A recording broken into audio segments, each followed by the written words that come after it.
ہمیں صحیح حدیث سے پتہ چلتا ہے کہ قرب قیامت میں جب مسلمان بہت کسمہ پرسی میں ہوں گے تو خراسان سے لشکر اٹھے گا. خراسان یہ افغانستان اور ایران کا حصہ. اس علاقے کو نبی صلی اللہ علیہ وسلم کے دور میں خراسان کہا جاتا ہے، جس میں قندھار بھی آتا ہے، ایران کا بھی حصہ آتا ہے اس میں. تو یہاں سے لشکر اٹھے گا، مجاہدین لڑیں گے بہت بڑی تعداد میں، دنیا میں جہاد ہوگا کیونکہ مسلمان ظلم کی چکی میں پس کے تنگ آ چکے ہوں گے. تو اس وقت دنیا میں دو بڑی طاقتیں ہیں جو اس وقت تیسری ورلڈ وار کی طرف دنیا کو لے کے جا رہی ہیں.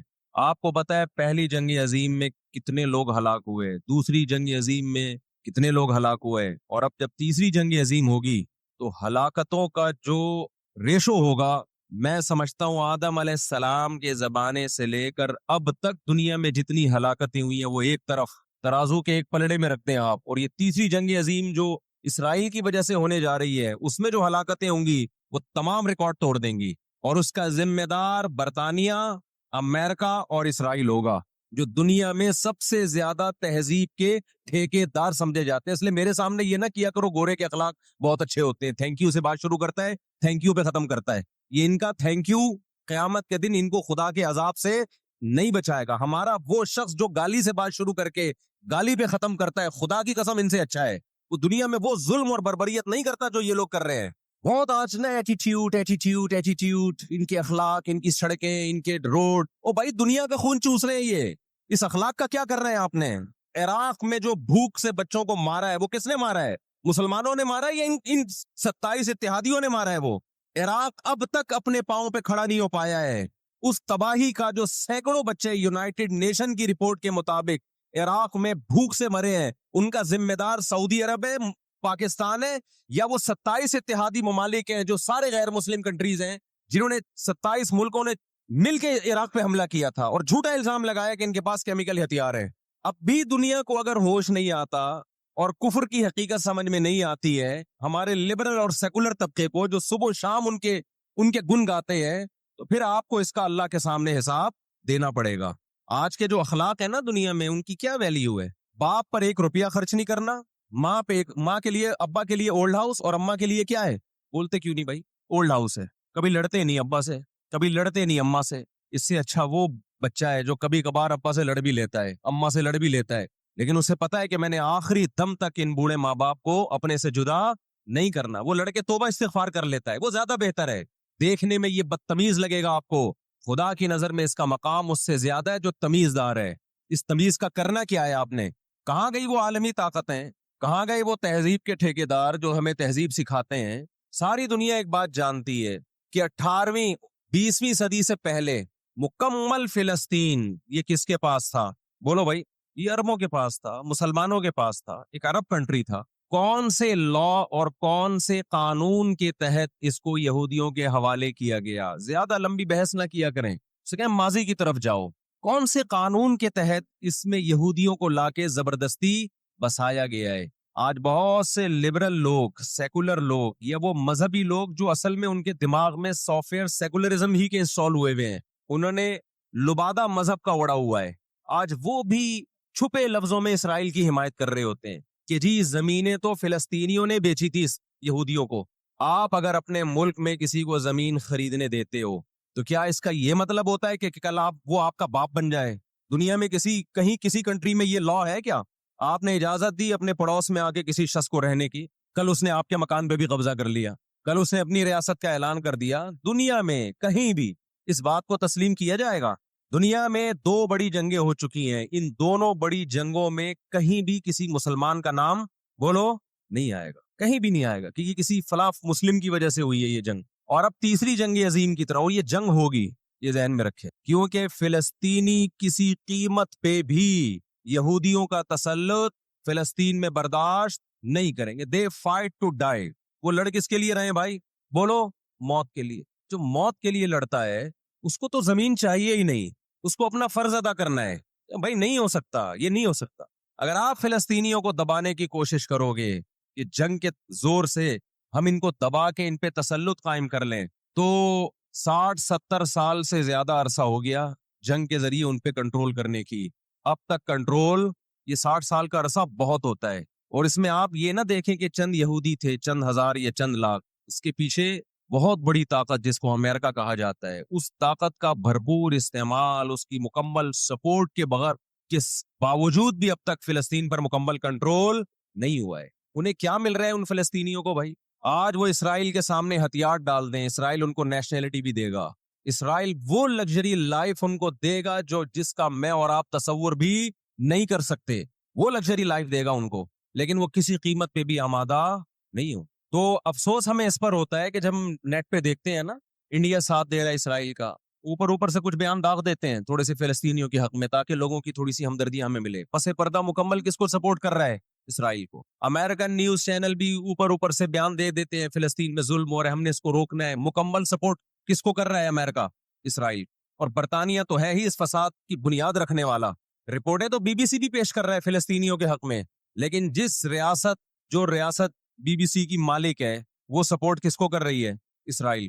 دیکھو ہم نہ یہودی کے خلاف ہیں، نہ عیسائیوں کے خلاف ہیں، نہ ہندوؤں کے خلاف ہیں، نہ سکھوں کے خلاف ہیں۔ ہندو، سکھ، عیسائی اور یہودی، ان کے بارے میں ہمارے پاس قرآن کی واضح تعلیمات ہیں، لا اکراہ فی الدین قد تبین الرشد من الغی، دین میں کوئی زبردستی نہیں ہے، کسی شخص کو مذہب کی تبدیلی پر مجبور نہیں کیا جائے گا، کیونکہ اللہ نے سیدھا راستہ اور غلط راستہ 2 اور 2 4 کی طرح بیان کر دیا ہے، جس کا دل چاہے سیدھے راستے پہ چلے، جس کا دل چاہے برے راستے پہ چلے۔ قرآن نے یہ بھی واضح کر دیا کہ آپ کسی پر زبردستی نہیں کر سکتے، تلوار کی زور سے کسی کو اسلام میں داخل نہیں کر سکتے۔ اے اللہ ہم نے ان غیر مسلموں سے سلوک کیسا کرنا ہے یہ بھی قرآن نے بیان کر دیا، لا ينهاكم الله عن الذين لم يقاتلوكم في الدين ولم يخرجوكم من دياركم ان تبروهم، 28واں پارہ۔ جو بھی غیر مسلم ہے، چاہے وہ یہودی ہو، چاہے وہ عیسائی ہو، چاہے وہ ہندو ہو، سکھ ہو، بدھسٹ ہو، اللہ فرماتے ہیں اللہ تمہیں ان سے اچھے سلوک سے منع نہیں کر رہا، بلکہ اچھے سلوک کا اللہ تمہیں حکم دے رہا ہے۔ ہمارے نبی صلی اللہ علیہ وسلم جب کوئی یہودی بیمار ہوتا اس کی بھی عیادت کے لیے اسی طرح جایا کرتے تھے جیسے کسی مسلمان کی عیادت کے لیے جاتے۔ ہمارے نبی کی زوجہ ایک یہودی خاندان سے تھی، وہ اپنے یہودی خاندان کو ہدیے دیا کرتی تھی، ہمارے نبی صلی اللہ علیہ وسلم نے اس عمل سے انہیں منع نہیں کیا۔ اور آج بھی بہت سارے یہودی اسرائیل کے مسئلے میں فلسطینیوں کے ساتھ ہیں، ان کے حق میں مظاہرے کر رہے ہیں۔ ہماری دشمنی یہودیوں سے نہیں ہے، عیسائیوں سے نہیں ہے، ہماری دشمنی ان یہودیوں سے ہے جو اسرائیل کو سپورٹ کر رہے ہیں۔ آپ اگر قرآن اٹھا کے دیکھیں، اللہ تعالیٰ نے اپنے محبوب ترین پیغمبر موسیٰ کلیم اللہ وقربناہ نجیہ، جن کے بارے میں قرآن کہتا ہے وہ پیغمبر جن کو کوہ طور پہ بلا کے میں ان سے سرگوشیاں کیا کرتا تھا، اس پیغمبر کو اللہ نے اس قوم کی طرف بھیجا۔ کس قدر ٹینشن دی یہودیوں نے موسیٰ علیہ السلام کو، کیسے معجزے اپنی آنکھوں سے دیکھ رہے ہیں، درجنوں مرتبہ لاٹھی کو سانپ بنتے ہوئے دیکھا، سمندر کو اپنے سامنے 2 ٹکڑے ہوتے ہوئے اس قوم نے دیکھا جو آج اسرائیل پہ قبضہ، فلسطینیوں پہ ظلم کر رہی ہے۔ آج یہودی کیا کہتے ہیں کہ بیت المقدس ہمارا ہے، ہمارے پیغمبر موسیٰ علیہ السلام، ابراہیم علیہ السلام، یعقوب علیہ السلام، اسحاق علیہ السلام، یہ تو سارے ہمارے پیغمبر ہیں، یہ سارے ہمارے پیغمبر ہیں، تو یہ ہمارا قبلہ ہے۔ یہ قرآن کیا کہتا ہے؟ آپ سورہ بنی اسرائیل اٹھائیں، وَقَضَيْنَا إِلَىٰ بَنِي إِسْرَائِيلَ فِي الْكِتَابِ لَتُفْسِدُنَّ فِي الْأَرْضِ مَرَّتَيْنِ وَلَتَعْلُنَّ عُلُوًّا كَبِيرًا فَإِذَا جَاءَ وَعْدُ أُولَاهُمَا بَعَثْنَا عَلَيْكُمْ عِبَادًا لَنَا أُولِي بَأْسٍ شَدِيدٍ فَجَاسُوا خِلَالَ الدِّيَارِ وَكَانَ وَعْدًا مَسْئُولًا ثُمَّ رَدَدْنَا لَكُمُ الْكَرَّةَ عَلَيْهِمْ وَأَمْدَدْنَاكُمْ بِأَمْوَالٍ وَبَنِينَ وَجَعَلْنَاكُمْ أَكْثَرَ نَفِيرًا إِنْ أَحْسَنْتُمْ أَحْسَنْتُمْ لِأَنفُسِكُمْ وَإِنْ أَسَأْتُمْ فَلَهَا فَإِذَا جَاءَ وَعْدُ الْآخِرَةِ لِيَسُوءُوا وُجُوهَكُمْ وَلِيَدْخُلُوا الْمَسْجِدَ كَمَا دَخَلُوهُ أَوَّلَ مَرَّةٍ وَلِيُتَبِّرُوا مَا عَلَوْا تَتْبِيرًا۔ اللہ کہتے ہیں ہم نے تمہیں 2 چانس دیے بیت المقدس میں، 2 چانس، 2 دفعہ ہم نے تمہیں بیت المقدس پہ غلبہ عطا کیا، لیکن جب تم نے بدعمالی کی، تم اپنی تاریخ اٹھا کے دیکھو، 2 دفعہ تمہاری بیت المقدس میں دھنائی ہوئی ہے، 2 دفعہ تمہاری پٹائی ہوئی ہے بیت المقدس میں، اور وہ تمہاری بدعمالیوں کی وجہ سے ہوئی ہے۔ تو یہودیوں کے ہاتھ سے جو بیت المقدس نکلا ہے وہ ہماری وجہ سے نہیں نکلا، وہ کس کی وجہ سے نکلا ہے؟ ان کی اپنی ناشکریاں اور اپنی بدعمالیوں کی وجہ سے نکلا ہے۔ اللہ نے پھر عیسائیوں کو غلبہ عطا کیا بیت المقدس پہ۔ دنیا میں 3 مسجدیں ایسی ہیں جو اللہ کی نظر میں بہت مقدس ہیں، اور ان پر حکومت کرنے کا حق، کنٹرول کرنے کا حق اسی کو ہے جو اللہ کے دین برحق کو ماننے والے ہیں۔ یہ اسلام کی روشنی میں ایک مسجد حرام، ایک مسجد نبوی اور تیسری مسجد اقصی، یہ اسلام کی روشنی میں اور دنیا کے قوانین کی روشنی میں بھی دیکھا جائے، ہو سکتا ہے یہودی کہ میں اسلام کو نہیں مانتا، امریکہ کہے میں اسلام کو نہیں مانتا، آپ نہ مانے اسلام کو، لیکن آپ ریاستوں کے حقوق کے تو قائل ہیں نا۔ 18ویں 19ویں صدی کے آخر میں دنیا میں جن جن ممالک کی لکیریں کھنچ چکی تھیں، پوری دنیا کا معاہدہ ہے، پوری دنیا کے ایگریمنٹ ہے کہ جس ریاست کو ہم نے تسلیم کر لیا ہم اس کے خلاف مسلح لڑائی بولو نا نہیں لڑ سکتے۔ مجھے ایک بات بتاؤ، آج اگر برطانیہ اٹھ کے پاکستان پہ حملہ کرتا ہے، دنیا کس کو برا بھلا کہے گی؟ بولو نا کیا ہو گیا؟ برطانیہ کو کہے گی نا۔ اگر وہ کہے کہ میں یہاں پہلے حکومت کر کے گیا ہوں، یہودی کہتے ہیں نا ہم نے بیت المقدس پہ حکومت کی ہے لہذا ہمارا حق ہے، بھائی حکومت تو برٹش نے بھی کی ہے پورے بر صغیر پر، لیکن آج کیا برطانیہ کو اجازت دی جائے گی کہ چونکہ آپ پہلے ہندوستان پہ حکومت کر کے گئے ہیں لہذا آپ دوبارہ بھی اٹیک کر سکتے ہیں؟ کیا دنیا کے کسی قانون میں اس کی اجازت دی جا سکتی ہے؟ یہی کہا جائے گا بھائی ونس اپون اے ٹائم، اب جب ایک کنٹری بن گیا ہے اور آپ نے اس کو ایز اے کنٹری تسلیم کر لیا ہے، دنیا نے تسلیم کر لیا ہے، اب اس کی لکیریں کھنچ چکی ہیں، اب اس سے ایک انچ بھی دنیا میں کسی کنٹری کو اس سے آگے بڑھنے کی اجازت نہیں ہوگی تو یہ بین الاقوامی لا اور بین الاقوامی قانون کی روشنی میں جرم سمجھا جائے گا۔ فلسطین اور بیت المقدس اسلام کی روشنی میں بھی مسلمانوں کا ہے اور بین الاقوامی قوانین کی روشنی میں بھی کس کا ہے؟ مسلمانوں کا ہے۔ وہ دو وجوہات ہیں، تو آپ بتاؤ اتنی بڑی وجہ کے ہوتے ہوئے کیا فلسطینی وہ مسجد چھوڑ سکتے ہیں کیا؟ آج ہماری مسجد پہ کوئی شخص آئے، کوئی دوسرے مولوی صاحب آ جائیں کہ میں مسجد پہ قبضہ کرنا چاہتا ہوں، کیا کمیٹیاں قبضہ کرنے دیتی ہیں؟ بولو بھائی کیا ہو گیا؟ نہیں دیتی، حالانکہ وہ بھی مولانا صاحب ہی ہیں، لیکن پھر بھی کوئی قبضہ کر لے انسان برداشت کر لیتا ہے، چلو جی ایک مولانا کو نکالا تو دوسرا بھی کون آیا ہے؟ کوئی مسلمان ہی آیا ہے نا۔ لیکن ایک مسجد ہے، کوئی ہندو آ کے کہتا ہے کہ یہ مسجد میرے حوالے کر دو، جبکہ اس مسجد کے کاغذات بھی آپ کے پاس ہیں، مسجد آپ کے لیے رجسٹرڈ ہے اور ایز اے مسجد رجسٹرڈ ہے، تو کیا آپ کسی غیر مسلم کے حوالے کر دو گے مسجد؟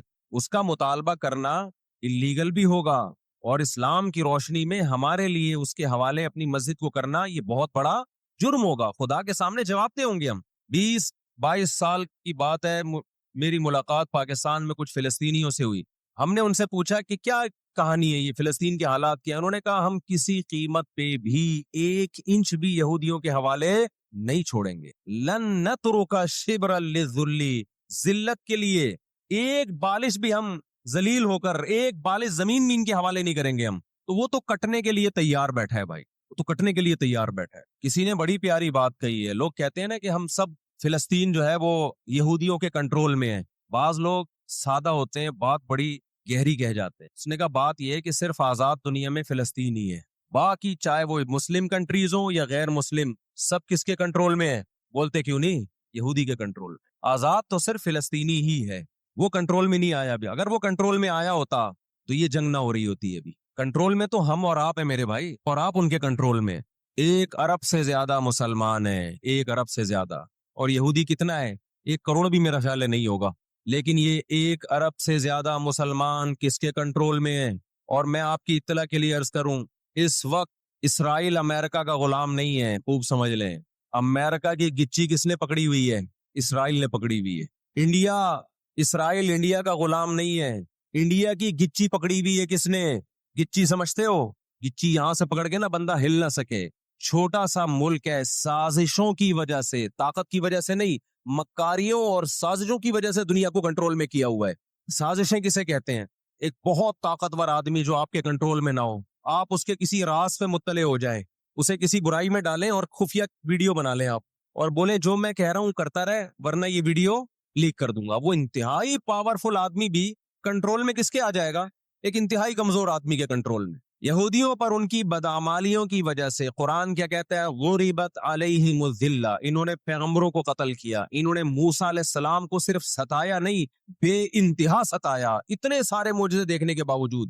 انہوں نے عیسیٰ ابن مریم کو اللہ کا بیٹا کہا، عیسیٰ ابن مریم کو معاذ اللہ ولد الزنا کہا، حالانکہ ان کی اپنی کتابوں میں آج تک عیسیٰ ابن مریم کی گواہی، ان کے نبوت کے علامات موجود ہیں۔ ہمیں صحیح حدیث سے پتہ چلتا ہے کہ قرب قیامت میں جب مسلمان بہت قسمہ پرسی میں ہوں گے تو خراسان سے لشکر اٹھے گا. خراسان یہ افغانستان اور ایران کا حصہ، اس علاقے کو نبی صلی اللہ علیہ وسلم کے دور میں خراسان کہا جاتا ہے، جس میں قندھار بھی آتا ہے، ایران کا بھی حصہ آتا ہے اس میں.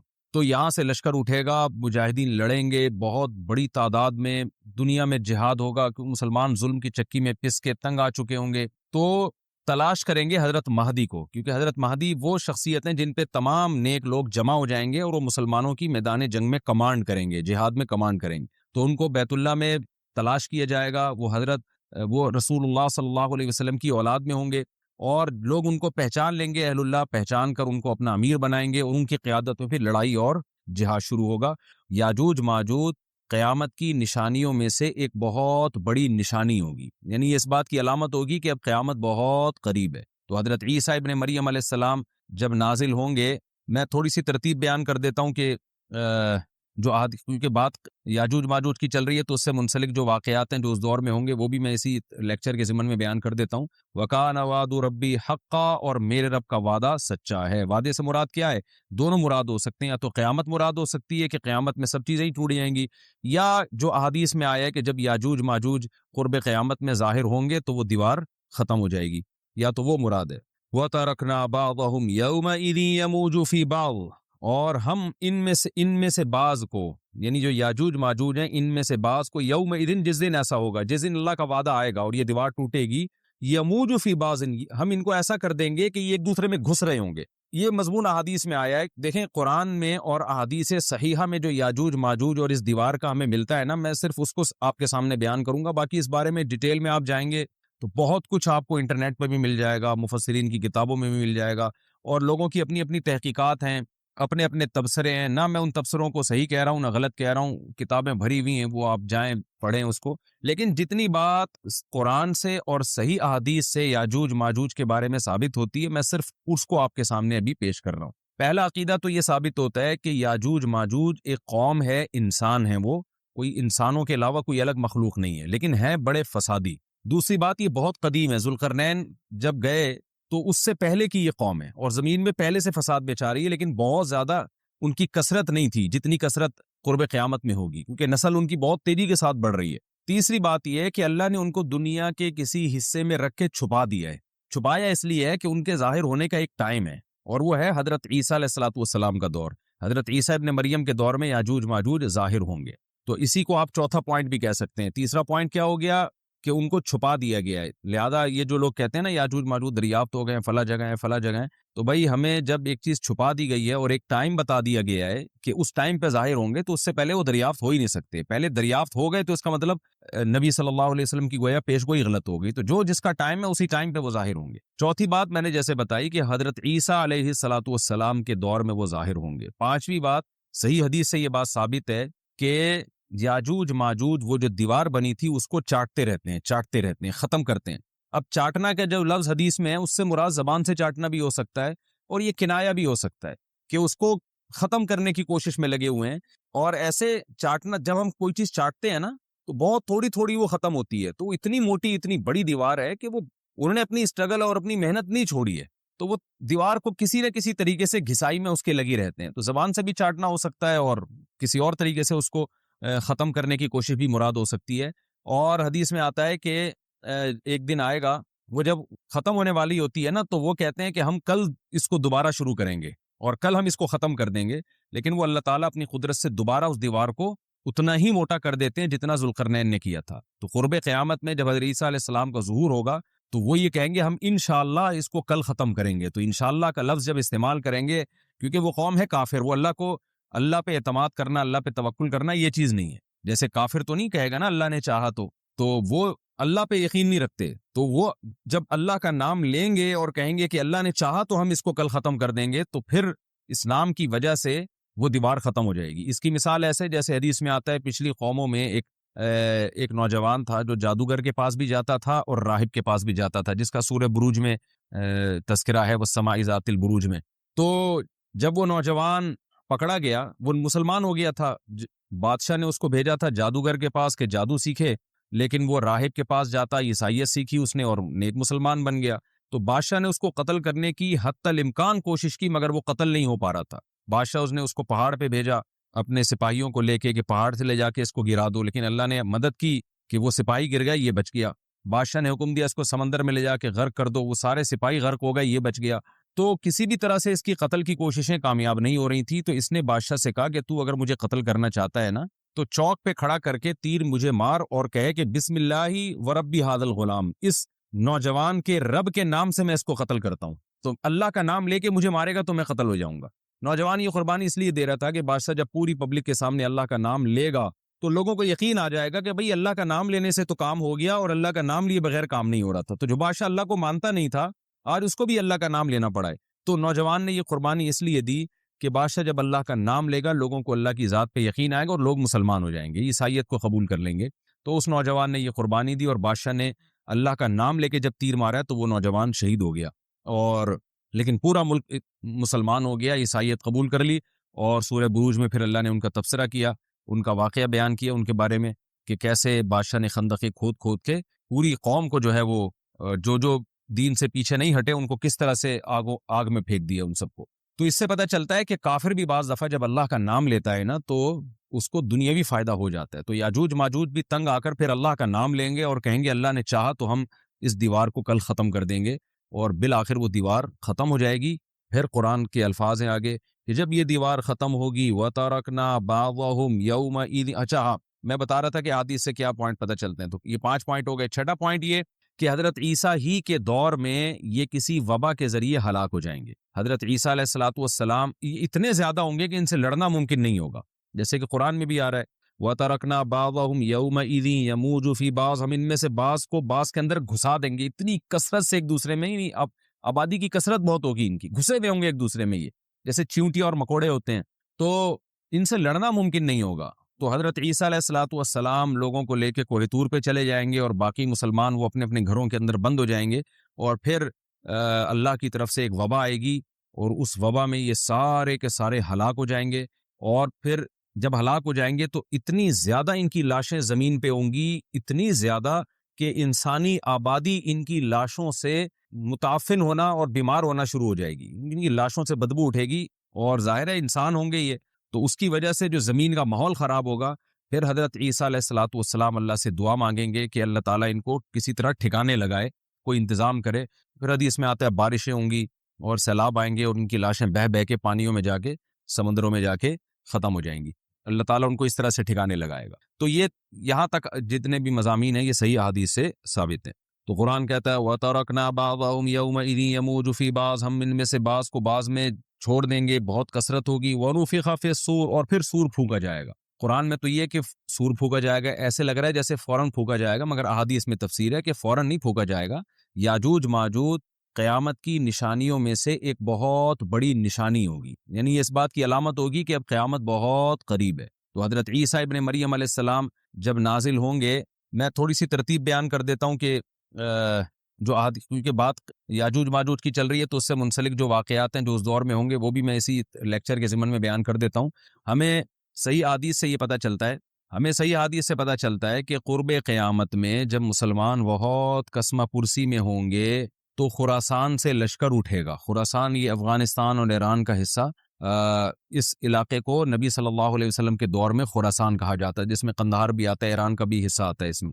تو یہاں سے لشکر اٹھے گا، مجاہدین لڑیں گے بہت بڑی تعداد میں، دنیا میں جہاد ہوگا، کہ مسلمان ظلم کی چکی میں پس کے تنگ آ چکے ہوں گے، اور لڑتے لڑتے حدیث میں آتا ہے اتنی بڑی بڑی لڑائیاں ہوں گی کہ 1/3 مسلمان شہید ہو جائیں گے اس میں، 1/3 مجاہدین جو لڑنے والے ہوں گے، اور 1/3 جو ہوں گے وہ میدان جنگ سے بھاگ جائیں گے، اور 1/3 کو اللہ فتح عطا فرمائے گا۔ تو جو 1/3 میدان جنگ سے بھاگ جائیں گے، نبی صلی اللہ علیہ وسلم نے فرمایا ان کی توبہ کبھی قبول نہیں ہوگی۔ جو 1/3 شہید ہو جائیں گے وہ افضل ترین شہداء ہوں گے اس وقت کے، اور 1/3 کو اللہ تعالیٰ غلبہ عطا فرمائیں گے۔ ایک واقعہ تو ہمیں قرب قیامت میں نبی صلی اللہ علیہ وسلم سے یہ ملتا ہے صحیح حدیث سے۔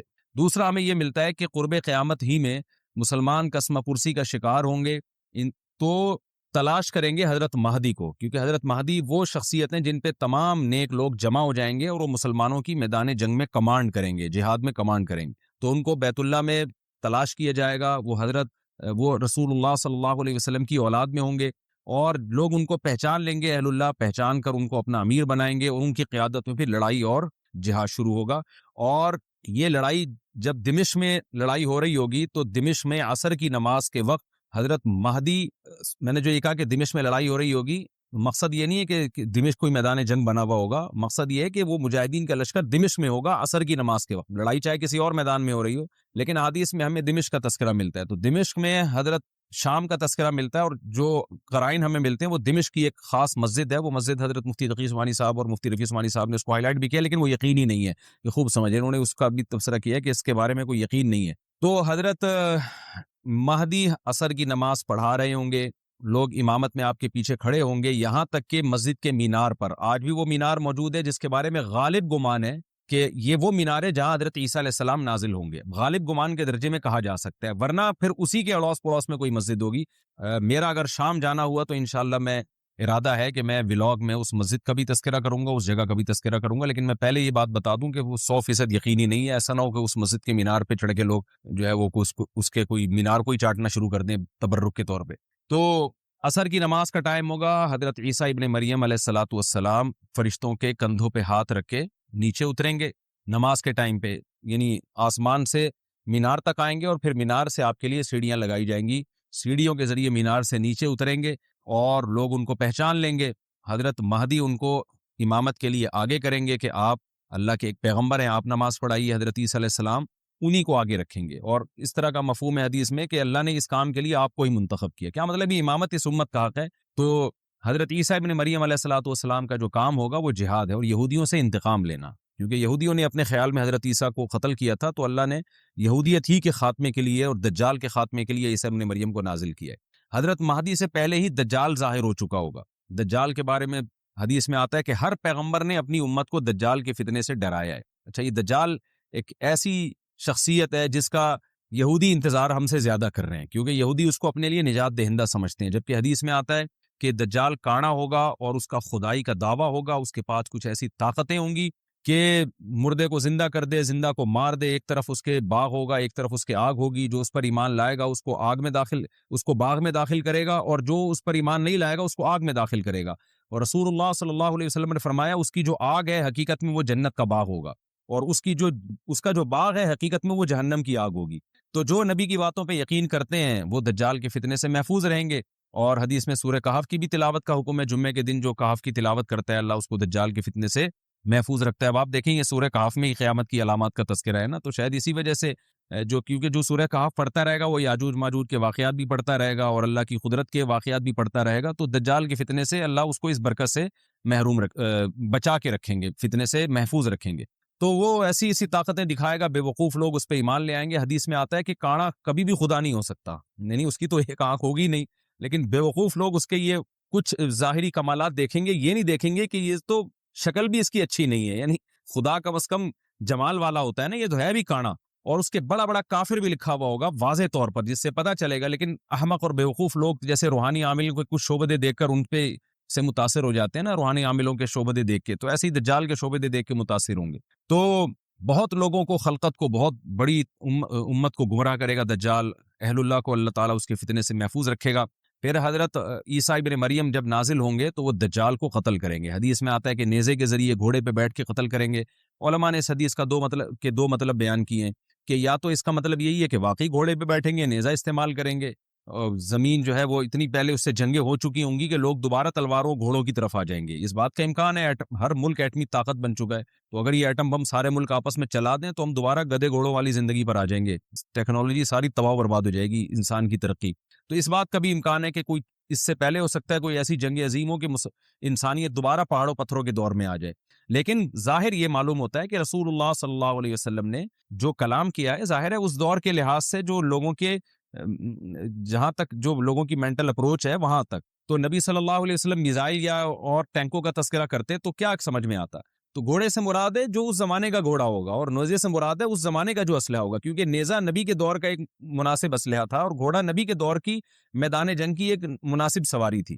تو اس سے یہ بھی پتہ چلتا ہے کہ ہو سکتا ہے عیسیٰ ابن مریم نیزے کے بجائے کلاشنکوف کا استعمال کر لیں، تو یعنی وہ نیزہ جو ہے وہ اس کلاشنکوف کی یا جو بھی اسلحہ اس وقت حضرت عیسیٰ ابن مریم استعمال کریں گے اس کی ایک تعبیر ہے، تو اس کا بھی پورا امکان ہے۔ تو ہمیں بہرحال اتنا ایمان ہمارے لیے ضروری ہے کہ دجال کو قتل کرنے والی جو ذات ہے جو شخصیت ہے وہ عیسیٰ ابن مریم علیہ الصلاۃ والسلام ہے. تو حضرت عیسیٰ کے ذریعے اللہ تعالیٰ دجال کو قتل کریں گے، اور حضرت عیسیٰ کی قیادت میں زبردست جہاد ہوگا. حدیث میں آتا ہے کہ عیسیٰ ابن مریم اس دنیا کو امن سے بھر دیں گے، اتنا امن ہو جائے گا اور اتنی مالی فراوانی ہوگی، اتنی مالی، کیونکہ دنیا میں مال بہت ہے، ڈسٹریبیوشن صحیح نہیں ہے، جو تقسیم ہے نا مال کی وہ ظالمانہ ہے، جس کی وجہ سے غریب غریب سے غریب تر ہے، امیر امیر سے امیر تر ہے. حضرت عیسیٰ ابن مریم ایسا نظام